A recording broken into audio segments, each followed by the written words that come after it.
کله چې یو منځګزار په وتر باندې ودرېږي او په دریم رکعت کې سورې فاتحه ووایي، سورې فاتحې پسې سورت ووایي او بیا دعای قنوت لپاره دغه تکبیر ویل د دغه منځګزار نه هیر شي، په ده باندې سجده سهوه واجبېږي او که نه، او دغه منځګزار دغه منځ کېږي او که نه کېږي. ګرانو کتونکو، په وتر واجبو کې چې کله دغه منځګزار په دریم رکعت کې سورې فاتحه او سورت وایي او دعای قنوت لپاره دغه تکبیر وایي، دغه تکبیر ویل په دغه منځګزار باندې دا واجب دي، یعنی دغه عمل کول دغه منځګزار لپاره دا واجب دي. او کله چې په منځ کې د یو منځګزار نه واجب پاتې شي نو په هغې باندې بیا سجده سهوه وي.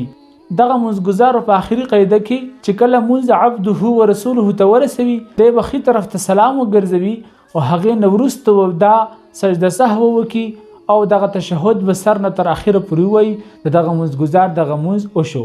او که چېرته دغه منځګزار نه تکبیر ویل دپاره دعای قنوت دا هیر شول